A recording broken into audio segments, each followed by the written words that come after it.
Avant la prière, j'aimerais lire Ésaïe 51 du verset 12. Ésaïe 51 du verset 12. Moi, je suis celui qui vous console. Qui as-tu été pour craindre les hommes, qui pourtant sont mortels, et devant les enfants d'hommes qui passent comme l'herbe?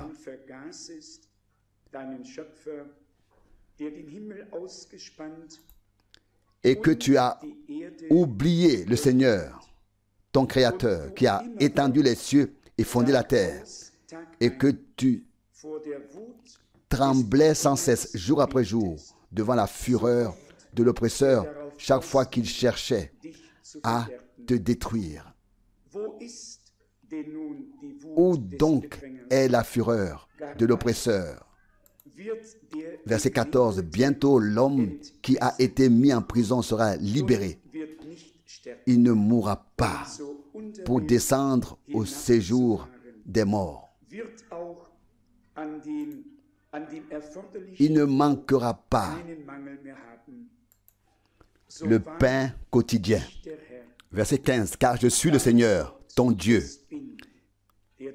qui soulève la mer et fait mugir ses vagues. Le Seigneur des armées est son nom. Verset 16. J'ai mis mes paroles dans ta bouche et je t'ai couvert de l'ombre de ma main pour déployer un ciel nouveau, fonder une terre nouvelle et dire à Sion, tu es mon peuple. Levons-nous et prions.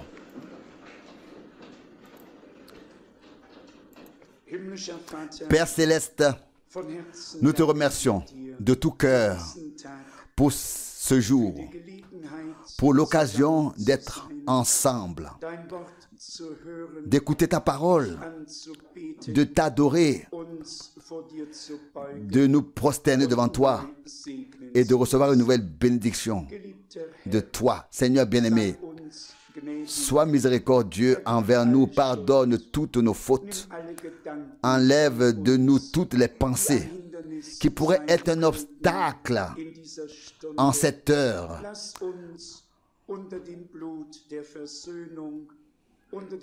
Rassemble-nous en ta présence sous le sang de la réconciliation, sous le sang de l'agneau, sous le sang de la nouvelle alliance. Seigneur fidèle, accorde-nous l'accès à ton sanctuaire, à ton trône de grâce.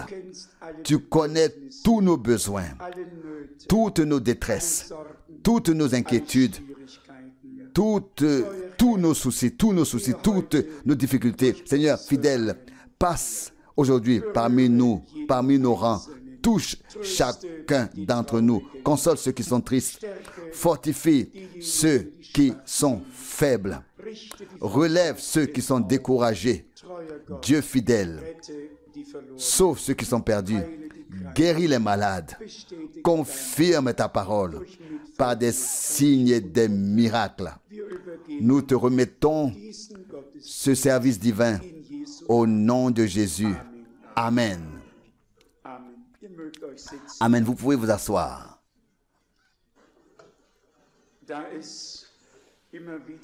Comme il est toujours question de la parole de Dieu, permettez-moi de lire très brièvement un passage de l'Apocalypse, chapitre 1,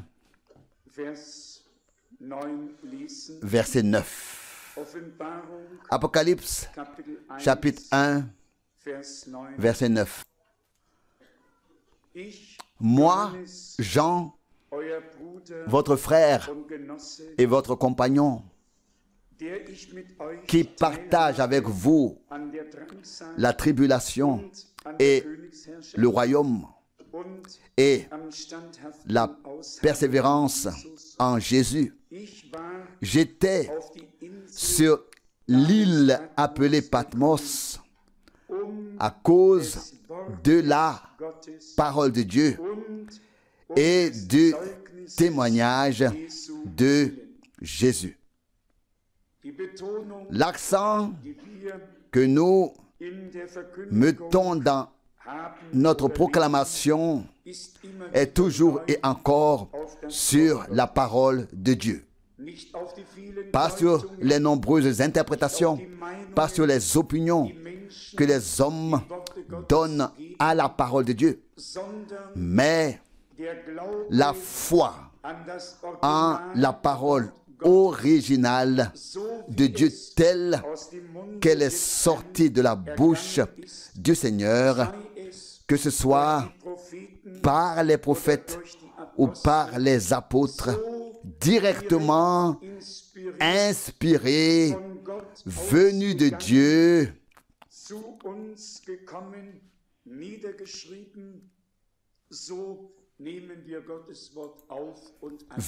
venus à nous, écrites. C'est ainsi que nous recevons et acceptons la parole de Dieu. Nous avons appris de frère Branham que Dieu est son propre interprète. La parole de Dieu n'a pas besoin d'être interprétée. Dieu veille sur sa parole pour l'accomplir lorsque l'heure et le temps sont venus.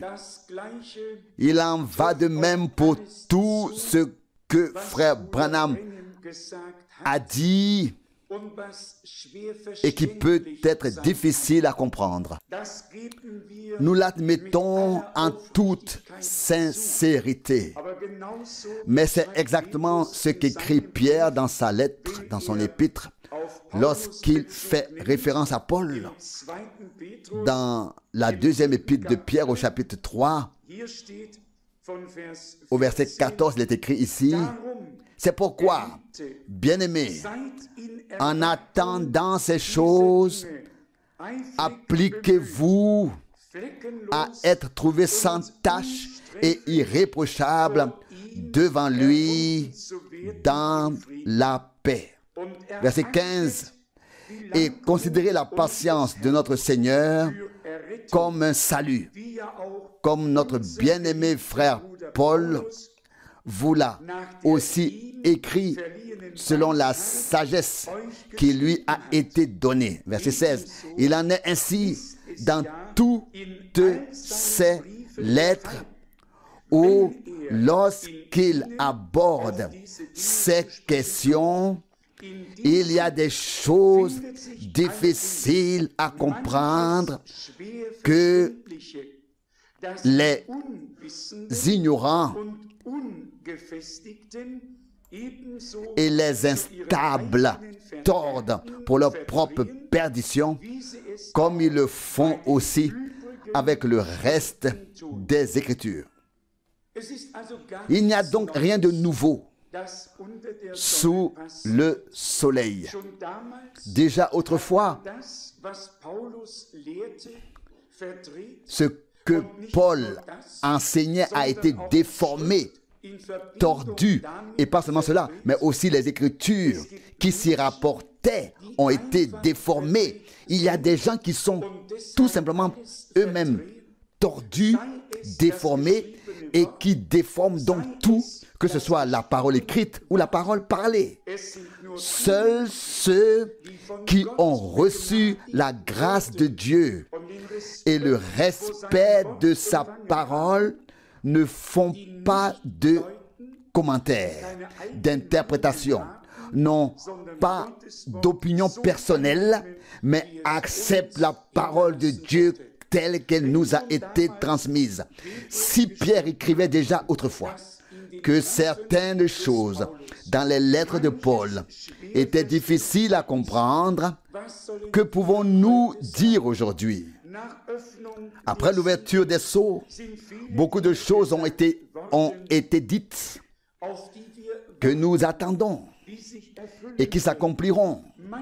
Parfois, Dieu peut utiliser des exemples terrestres pour expliquer ou témoigner de choses divines. Je pense par exemple au 2 avril, plus précisément, lorsque le Seigneur a littéralement et mot pour mot nommé des aliments terrestres en disant: mettez ces aliments en réserve, emmagasinez-les. Il a énuméré les pommes de terre, la farine, les différents légumes, l'huile et tous les autres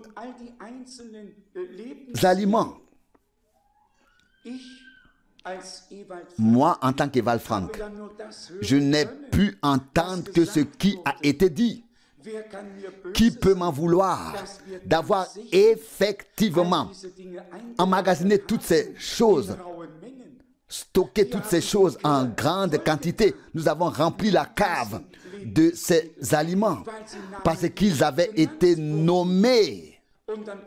Et puis soudain, le 3 décembre de la même année, je me retrouve devant frère Branham qui me dit: tu as mal compris ce que le Seigneur dit. Mais j'avais compris à 100% ce que le Seigneur disait. Je n'avais simplement pas compris que ce qui était dit de manière terrestre avait une signification spirituelle et que la multitude des aliments individuels qui étaient mentionnés indiquait que Dieu avait préparé une multitude de nourriture spirituelle pour son peuple.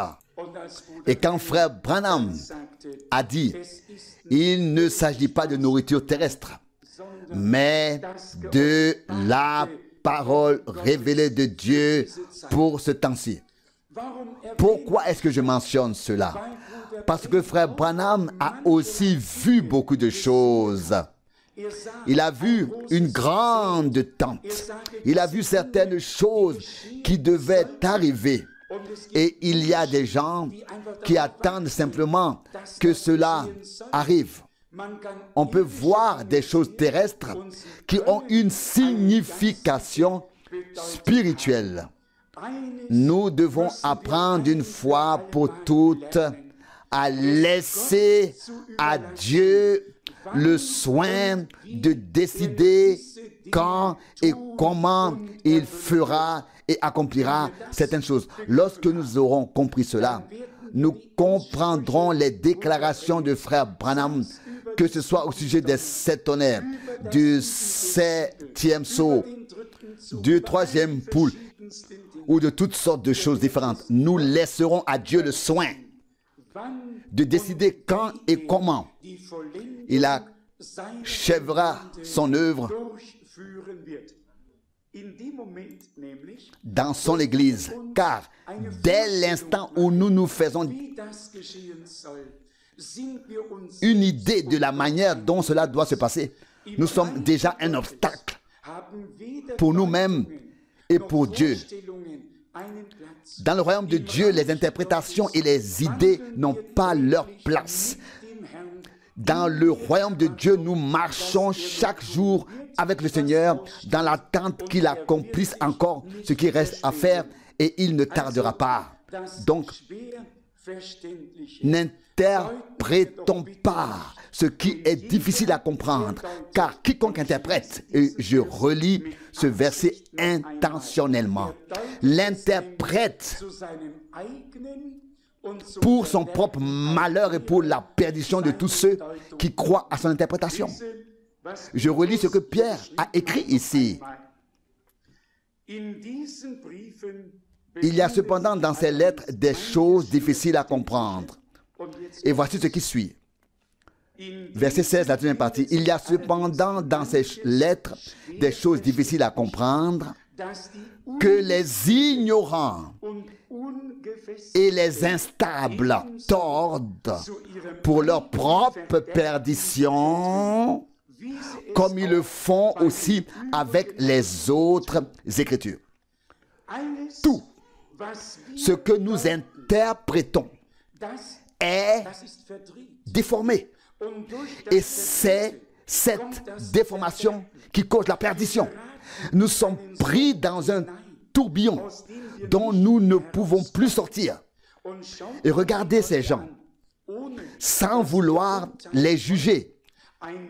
Une fois qu'une personne commence à interpréter, elle ne s'arrête plus. Quand une interprétation ne tient plus, une autre suit, puis une autre encore s'ajoute. Et il n'est plus question, comme il est écrit, de passer de clarté en clarté et de connaissance en connaissance. Dans ce cas, non. Mais dans le cas où l'on interprète, on passe d'une erreur à l'autre et de l'une à l'autre. Et que Dieu nous préserve tous de cela. Et je sais qu'il le fera. Nous avons reçu en nous une semence pure, divine, sans mélange. Et rien d'autre n'aura de place en nous que la parole et la parole et la parole. Pas d'interprétation, mais la parole. Nous l'avons déjà souligné. Dès le commencement, l'astuce de l'ennemi a été d'interpréter la parole, non pas de la nier, mais de l'interpréter. Dieu avait parlé clairement, mais l'ennemi est venu à Ève à poser une question, à interpréter, et a dit, vous ne mourrez point. Vous ne mourrez point. Genèse 3, 4. Et déjà, la transgression était programmée. La séparation d'avec Dieu, la perdition était là. Dieu ne tolère aucun mélange. Dieu sépare. Quand il a choisi Israël comme son peuple, il a dit, c'est vous que j'ai séparé de tous les peuples pour faire de vous mon peuple. Deutéronome 7, verset 6. C'est pourquoi il a été appelé le Dieu d'Israël.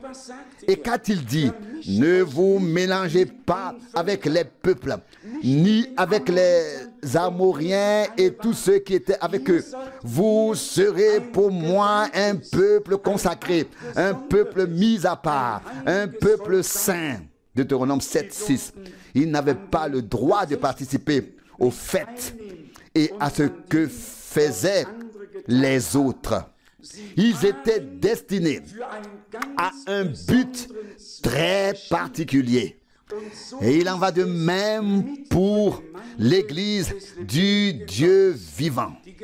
L'Église est l'Ecclésia.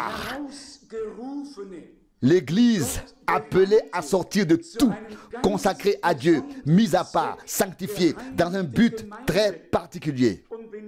Et si nous recevons réellement la parole du Seigneur avec sincérité, avec véracité, alors lorsque l'heure de Dieu sonnera, elle accomplira ce pourquoi Dieu l'a envoyé, car Dieu veille lui-même sur sa parole pour l'accomplir. Nous pouvons nous reposer en Dieu et en sa parole. Nous cessons toute agitation. Nous nous reposons en Dieu. Je ne veux pas dire je ne veux pas dire par là que nous nous endormons. Je veux dire par là parvenir à la certitude de la foi, à la certitude absolue en Dieu. Savoir que ceci est la sainte parole de Dieu. Voici les promesses qu'il a données. Nous les recevons dans la foi, dans nos cœurs.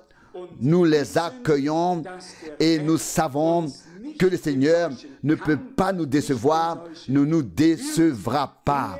Celui qui a fait les promesses est fidèle et les accomplira en son temps. Pour ma part, je suis très reconnaissant envers le Seigneur. Ce n'est pas mon mérite. C'est en réalité l'appel divin et c'est pourquoi Dieu veille lui-même sur cet appel. Car tous les hommes sont égaux. Il n'y a pas un seul homme qui soit différent de son prochain. Notre cœur est toujours dans l'erreur. Ainsi est-il écrit dans Jérémie 17, verset 9. Le cœur de l'homme est ainsi fait pour s'égarer. Que dit encore le Seigneur par l'intermédiaire de Paul dans l'Épître aux Hébreux? Mais ils n'ont pas reconnu mes voies. Ils ont toujours erré dans leur cœur. Se sont toujours égarés dans leur cœur.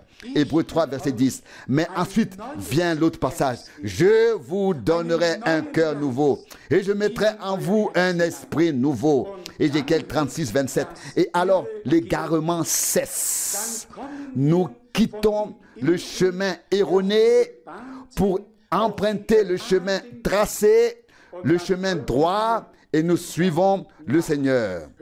N'écoutant plus les voix de droite ou de gauche, mais uniquement la voix de celui qui marche au milieu des 7 chandeliers d'or. Apocalypse 1, 13.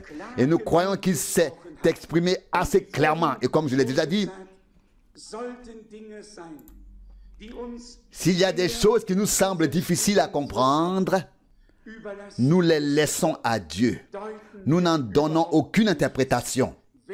Quand l'heure viendra, cela arrivera. Jean a été exilé sur l'île de Patmos, non pas pour y passer des vacances, mais pour la volonté de la parole de Dieu, à cause de la parole de Dieu et pour le témoignage de Jésus. Apocalypse 1, 9. Ces deux choses vont de pair.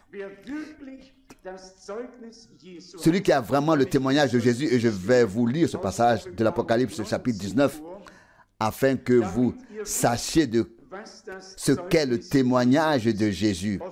Apocalypse chapitre 19, versets 9 et 10. Puis il me dit, écris, bénis sont ceux qui sont invités au festin de noces de l'agneau.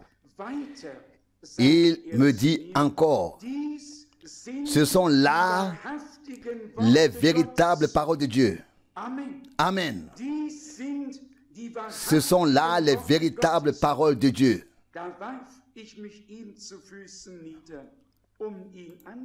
Verset 10, je tombais à ses pieds pour l'adorer, mais il me dit, non, ne fais pas cela. Je suis ton compagnon de service et celui de tes frères qui ont le témoignage de Jésus. Adore Dieu, car le témoignage de Jésus est l'esprit de prophétie. Quelle parole merveilleuse! Vous savez que les saints hommes ont parlé et écrit, poussés par le Saint-Esprit, sous l'inspiration du Saint-Esprit. C'était une inspiration divine. L'esprit de prophétie était sur les prophètes. Ils voyaient, ils entendaient, ils étaient inspirés. Le même Esprit de Dieu doit être sur nous et il est aussi sur nous. Et cet Esprit rend témoignage de Jésus-Christ. Et nous avons ainsi les paroles véritables de Dieu et le témoignage de Jésus-Christ. L'esprit de prophétie nous conduit dans la prophétie biblique, nous révèle, comme nous le savons, en particulier dans le ministère du frère Branham, ce qui était caché depuis des siècles a été révélé. Et c'est pourquoi il est dit dans chaque lettre envoyée que celui qui a des oreilles pour entendre, entende ce que l'Esprit dit aux églises. L'Esprit a utilisé la bouche d'un homme pour parler. Vous savez bien que Dieu a toujours eu besoin d'hommes pour transmettre un message. Il avait les prophètes et aussi les apôtres.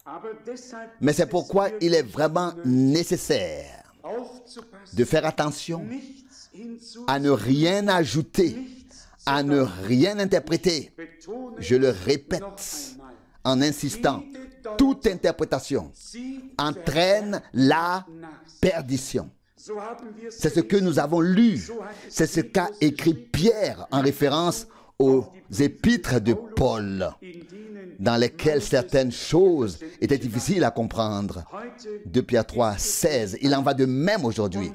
Et qui sont ceux qui déforment, qui tordent le sens? Ce sont ceux qui ignorent en fait les choses de Dieu, mais qui se croient plus savants et mieux savoir les choses que tous les autres. Et Paul écrit que nous ne devons pas aller au-delà du témoignage des Écritures. 1 Corinthiens 4, 6. Il est très important que nous nous en souvenions. Les interprétations personnelles conduisent à la perdition. Que Dieu nous en préserve. Pierre poursuit ici dans 2 Pierre 3, verset 17. Puisque vous savez cela à l'avance, bien-aimés, soyez sur vos gardes, de peur qu'en suivant la voie de ceux qui se sont égarés, vous ne soyez entraînés hors de votre propre foi. 2 Pierre 3, verset 17. Quand je pense à tout ce qui est dit et que tout cela est attribué à frère Branham, j'ai honte. Et je me demande, comment cela a-t-il pu arriver en si peu de temps? Parce que ce sont les derniers jours et que le diable cherche à détruire l'œuvre de Dieu. Il mettra tout en œuvre pour discréditer le message divin aux yeux du public. Mais il n'y parviendra pas. Dieu a révélé sa parole et tous ceux qui sont destinés à entendre le pur message divin l'entendront et garderont la parole dans un cœur pur et bon. Ils ne l'interpréteront, ils ne l'interpréteront pas, ils ne la déformeront pas, ils croiront et la garderont dans leur cœur, dans la grande attente que cela arrive bientôt. Donc, des gens sont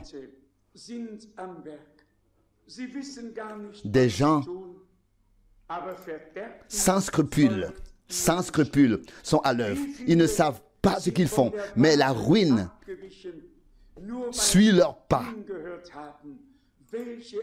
Combien se sont détournés de la vérité simplement parce qu'ils ont écouté les explications données. Et puis on dit encore, si jaloux, si joliment, oui, frère Franck vous a caché tout cela. Comment aurais-je pu vous cacher quoi que ce soit alors que j'ai traduit toutes les prédications et que vous les avez à votre disposition et pouvez relire ce qui a vraiment été prêché et dit. Est-ce compréhensible? Comment pourrais-je, moi qui ai traduit toutes les prédications, pour vous les rendre accessibles, pour vous offrir une nourriture spirituelle, je n'ai rien caché. Au contraire, j'ai eu beaucoup de travail avec toutes ces traductions. Et quiconque voit la série de prédications devant lui constatera et réfléchira peut-être un instant au temps qu'il a fallu pour traduire toutes ces prédications. Puis, ça c'est la première chose, les traduire et ensuite encore les relire et les corriger. Personne ne peut imaginer cela.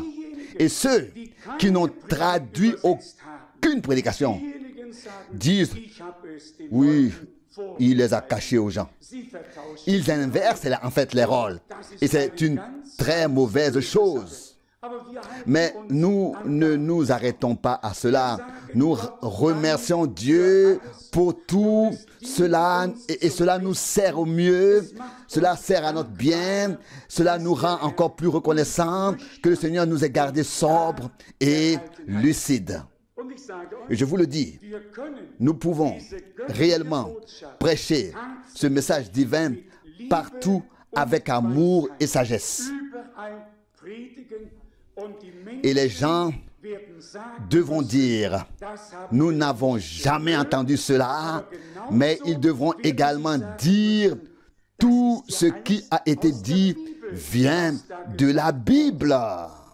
Cela a également eu un grand impact à Nairobi. L'homme a d'ailleurs ajouté, je vais écouter ces cassettes vidéo plusieurs fois afin de relire les passages de la Bible que tu as lus pour me convaincre, pour approfondir la question et aller plus profondément. Nous n'avons pas honte du message divin. C'est une parole de Dieu pour notre temps. Et ce que nous enseignons, nous pouvons l'enseigner aux grands et aux petits, aux instruits et aux ignorants. C'est seulement avec les prétentieux que c'est un peu difficile. Les instruits et les ignorants forment une couche sociale, à droite et à gauche. Mais les prétentieux, c'est un groupe avec lequel il est difficile de s'entendre. Et Dieu ne peut pas s'adresser à de telles personnes. C'est le genre de pharisiens. Ils savent tout mieux que tout le monde. Ils savent déjà avant même que l'on dise quoi que ce soit. Et au fond, ils ne savent pas qu'ils ne savent rien. Notre savoir et notre compréhension sont enveloppés de ténèbres, à moins que la main de son esprit ne nous comble d'une lumière éclatante. Ce n'est donc pas nous, mais le Seigneur qui agit en toutes choses. Et c'est pourquoi nous lui rendons à lui seul la gloire. Il y avait encore une ou deux paroles que je voulais lire qui ont pris une nouvelle importance pour moi, bien que nous les connaissions tous. 2 Timothée chapitre 4, une parole qui, pour moi personnellement, je voudrais dire signifie presque tout, car cette parole m'a été adressée directement à l'époque. 2 Timothée chapitre 4, du verset 1. Je t'adjure solennellement devant Dieu et le Christ Jésus qui doit juger les vivants et les morts, et en vue de son apparition et de son règne. Verset 2. Prêche la parole. Insiste en toute occasion, qu'elle soit favorable ou non. Convainc, reprend, exhorte avec toute patience et soin dans l'instruction. Verset 3. Car un temps viendra où les hommes ne supporteront plus la saine doctrine, mais ayant la démangeaison d'entendre des choses agréables, ils se donneront une foule de docteurs selon leurs propres désirs.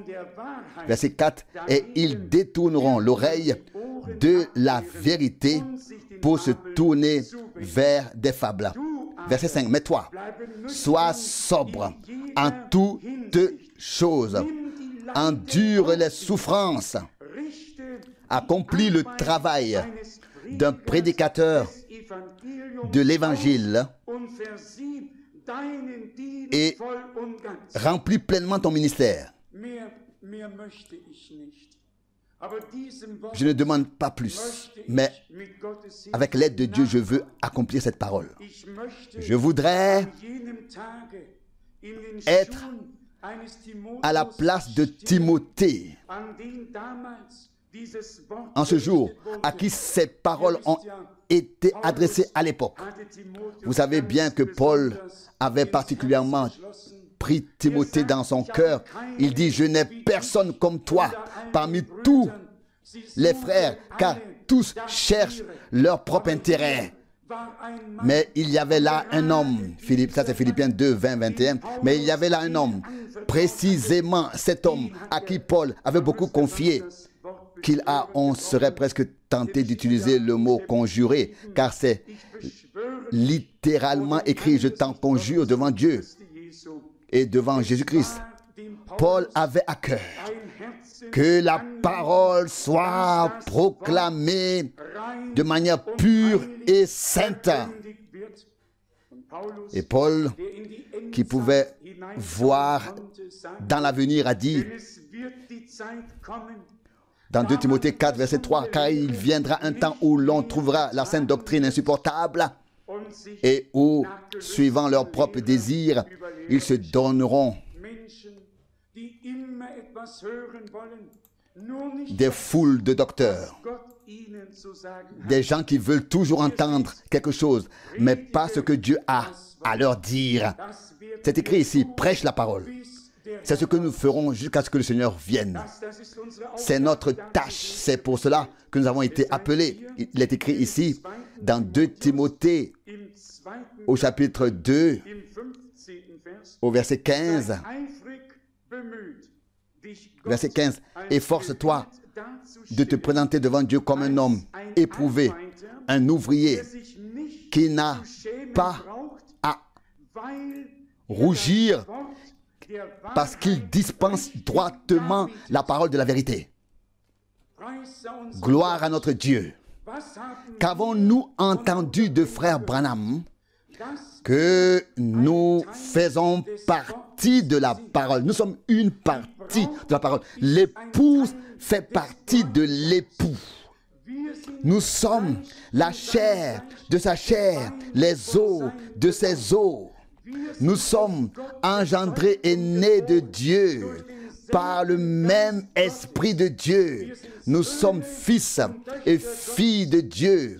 Jean écrit, ce que nous serons n'a pas encore été révélé.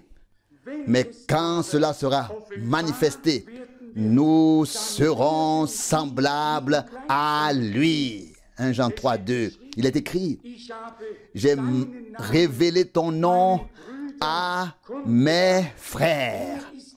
Il est le premier-né parmi plusieurs frères, le premier-né d'entre les morts.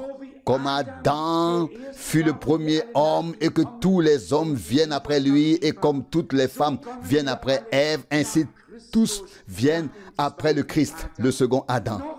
Nous soupirons encore dans cette chair, mais quand l'heure aura sonné et que le Seigneur reviendra avec la trompette et la voix de l'archange et que les morts en Christ ressusciteront, alors nous serons changés et enlevés ensemble pour rencontrer notre Seigneur bien-aimé. 1 Thessaloniciens 4, 17. Dans ce contexte ici, dans 2 Timothée 4, Paul savait que cela s'accompagnerait de souffrances.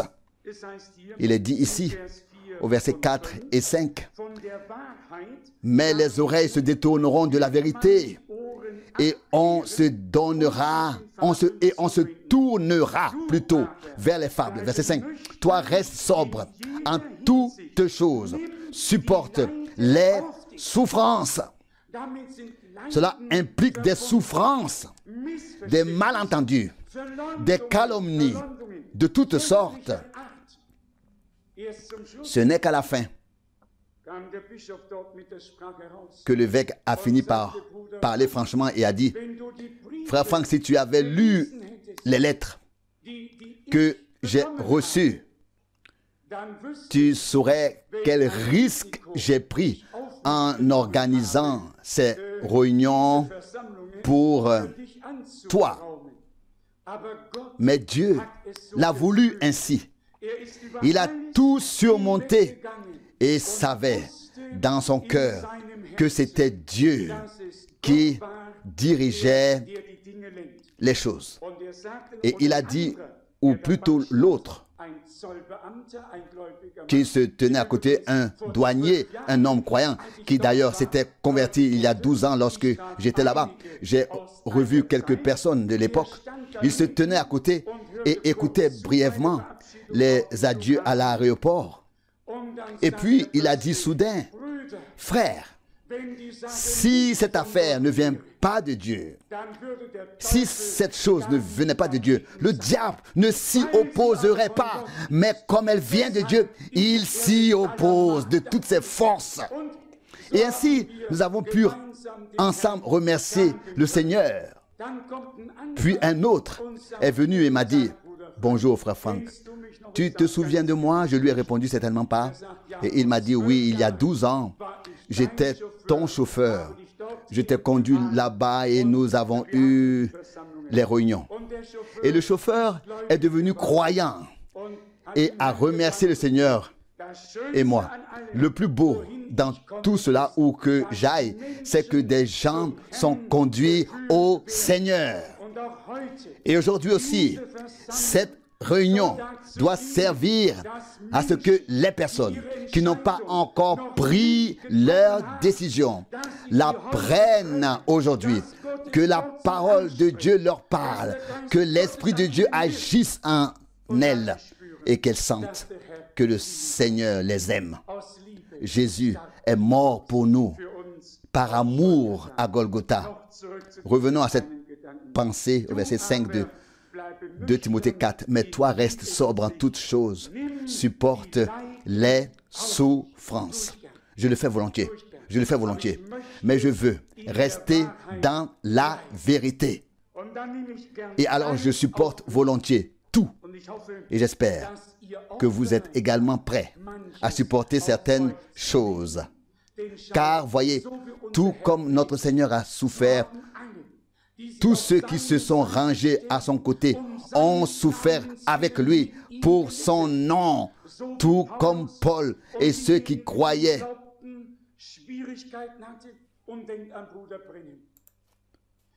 ont eu des difficultés. Et pensez au frère Branham, qu'a-t-il dû endurer, lui et ceux qui lui ont accordé leur foi, parce qu'ils ont reconnu qu'il était un homme de Dieu. Il en est de même aujourd'hui. Ce n'est pas seulement moi qui proclame la parole, mais vous tous qui croyez à la vraie parole de Dieu, vous aurez à souffrir. Mais il est écrit quelque part, si nous souffrons avec lui, nous régnerons aussi avec lui. Romains 8, 17. Alors, soyons prêts pour l'amour de Jésus, pour l'amour de la parole, pour l'amour de la vérité, à tout endurer. Si seulement nous atteignons le but. Et Dieu y pourvoira. Jean était venu sur l'île de Patmos à cause de la parole de Dieu. Tout lui a été révélé. Frère Branham a été envoyé à cause de la parole de Dieu. Il a remis la parole sur le chandelier et a dit, ma tâche est de faire sortir l'Église de toutes les interprétations, de tout, et de la ramener à la parole. Car la parole est la semence originale. Que le Seigneur nous aide tous à nous affermir dans la parole de vérité, afin qu'aucune tempête ne puisse nous ébranler. Au contraire, lorsque la tempête s'abattra sur nous, que les racines ne se détachent qu'un peu pour ensuite s'enfoncer encore plus profondément et devenir encore plus solide. Un véritable enfant de Dieu est comme un arbre planté près d'un cours d'eau. Aucune tempête ne vous renversera. On va un peu dans un sens, puis dans l'autre, mais les racines s'enfoncent toujours plus profondément et Dieu veillera à ce que nous restions debout, car il est assez fort pour nous soutenir dans sa grâce, dans son amour, dans sa parole. Il est plus que capable d'achever l'œuvre qu'il a commencée en nous tous jusqu'au jour glorieux de son retour. Loué et exalté soit le nom du Seigneur. Amen. Levons-nous pour la prière. Inclinons la tête, fermons les yeux, ouvrons nos cœurs. Ouvrons nos cœurs en présence de Dieu. Le Seigneur est ici. Nous ressentons sa douce présence. L'Esprit de Dieu est comme une colombe. Il se pose doucement, tendrement. Il vient sur l'assemblée. Il parle, il convainc. Il nous montre l'état dans lequel nous nous trouvons. Puis il nous transfigure Jésus sur la croix. Nous détournons notre regard de nous-mêmes pour le porter sur Jésus. Et comme le chante le poète, quiconque contemple Jésus sur la croix avec foi sera sauvé à cette heure même. S'il y a parmi nous une âme qui n'a pas encore trouvé la paix avec Dieu, qui n'est pas encore guéri intérieurement, qui n'a pas encore été sauvé, cher cœur, en ce moment même, le Seigneur t'appelle. Alors que toutes les têtes sont inclinées, je voudrais demander à ceux qui souhaitent être inclus dans la prière de lever brièvement la main. Y a-t-il quelqu'un? Merci. Que Dieu vous bénisse. Que Dieu vous bénisse. Que Dieu vous bénisse. Que Dieu te bénisse, jeune homme. Que Dieu vous bénisse. Merveilleux. Que le Seigneur vous bénisse. Que Dieu te bénisse. Ah, que le Seigneur nous soit miséricordieux. Quel privilège de pouvoir entendre sa parole. Quel privilège de pouvoir profiter du temps de grâce pour être pardonné, pour recevoir la grâce de Dieu. Un jour, il sera trop tard. Y a-t-il encore quelqu'un qui souhaite consacrer sa vie au Seigneur? Ce n'est pas un homme qui t'appelle, c'est le Seigneur qui utilise la bouche d'un homme pour t'appeler. Viens à Jésus. Viens encore aujourd'hui. Viens maintenant. Qui veut encore lever la main? Y a-t-il quelqu'un? Que Dieu te bénisse. Que Dieu te bénisse. Gloire à Dieu. Alléluia. Oh, comme c'est merveilleux. Une prédication tenue dans toute la faiblesse et la simplicité, mais l'œuvre de l'Esprit est puissante. Remercions Dieu maintenant. Père Céleste, tu as vu les mains et les cœurs. Seigneur bien-aimé, tu veux sauver, libérer, pardonner, faire miséricorde. Accueille tous ceux qui viennent à toi, ô Seigneur. Tu as dit, quiconque vient à moi, je ne le rejetterai pas. Sauveur bien-aimé, que tous ceux qui ont levé les mains ouvrent maintenant la bouche et invoque ton nom. Car il est écrit que quiconque invoquera le nom du Seigneur sera sauvé et sera béni. Qu'il dise simplement, fidèle Seigneur Jésus, je t'invoque. Tu es mon Seigneur. Tu es mon Sauveur. Tu es mort pour moi sur la croix à Golgotha. Tu y as versé ton sang pour me racheter, pour expier ma faute, pour pardonner mon péché. Seigneur Jésus, Je t'invoque. Sois miséricordieux envers moi. Seigneur, puissions-nous tous t'invoquer ainsi. Et alors tu seras miséricordieux envers nous. Oh, je te remercie, Seigneur, bien-aimé, pour tous ceux que tu as appelés aujourd'hui. Affermis-les, fortifie-les et établis-les. À toi, Dieu Tout-Puissant, soit la louange et l'honneur, la gloire et l'adoration pour l'éternité. Amen.